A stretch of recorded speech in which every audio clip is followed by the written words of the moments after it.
Okay, this is part 2 of the summary list of ways to prevent and reverse sleep problems from the book here by me, P. Rogers.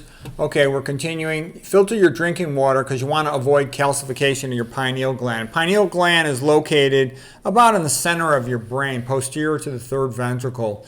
And during the daytime, it's sort of shut off. But at nighttime, signal goes from your eyes by the darkness to the suprachiasmatic nucleus, which is the circadian clock of your brain located above your hypothalamus, and it sends a signal to the pineal gland to make melatonin. That melatonin is released into the blood. It travels throughout your body, has a beneficial effect upon your mitochondria, making them more efficient.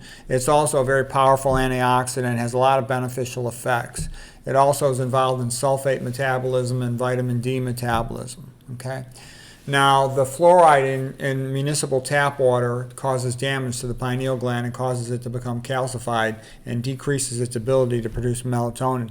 In addition, there's typically aluminum in municipal tap water, and that also is damaging to the pineal gland, accelerating its rate of calcification in comparison of people who have aluminum and fluoride exposure compared with controls who don't. So it's bad. So that's going to make you more likely to have sleep problems, and sleep problems weaken your immune system and cause all kinds of other issues. Lower your testosterone.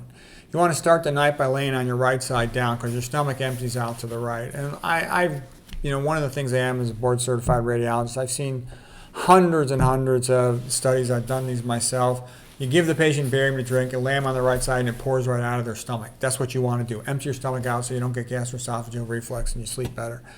Okay, minimize light at night, especially 2 to 3 hours before you're going to bed. Turn off the overhead lights. Make sure you don't have any LED blue lights shining in your face.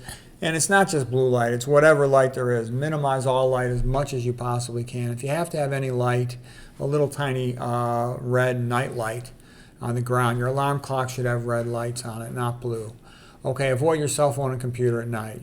Don't be hanging on your cell phone. You don't want any electronics in your bedroom. Some people keep the TV on in the bedroom. That's a mistake. That's going to decrease your ability to sleep, okay?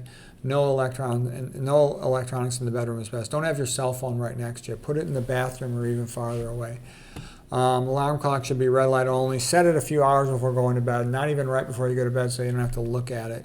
If you wake to void, do not look at the alarm clock. Just all you need to know is it's time to go back to bed. Do not look at the alarm clock because your brain will start trying to determine how much before you wake up, and it'll start thinking. It activates your brain. You don't want to activate your brain.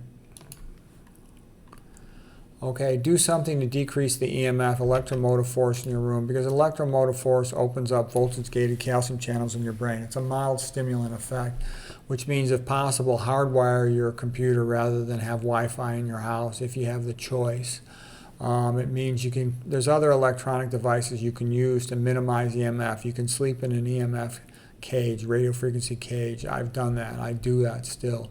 Do not flush the toilet at night because it's noisy. It'll wake up your spouse, or just for your own sake. It takes physical effort to flush it with your foot. It's better just don't flush it. You can flush it in the morning if you wake to void. You want to minimize physical movement at night because more physical movement activates sympathetic autonomic nervous system, which raises norepinephrine, epinephrine, and that wakes you up to some extent. Consider an air purifier for your house. Cleaner air enables you to sleep better. It can also be a distraction for outside noises if you live near a busy street. Try to avoid shoulder injuries because shoulder injuries, they're right next to your face. You got to lay on them. They make it harder to sleep. It's much harder to sleep with a shoulder injury than an ankle injury. I've had both playing sports.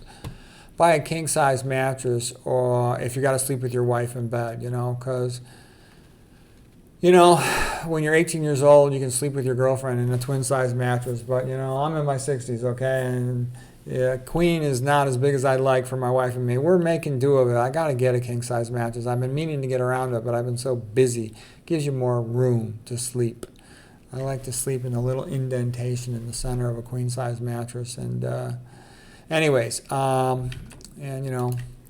even like when I was on call with my ex-wife, I would sleep in a separate bedroom because I'd be getting pages at night, and I wanted to sleep perfectly. I didn't want her in the bed snoring, or she always likes a dog in the bed. I don't like a dog in the bed.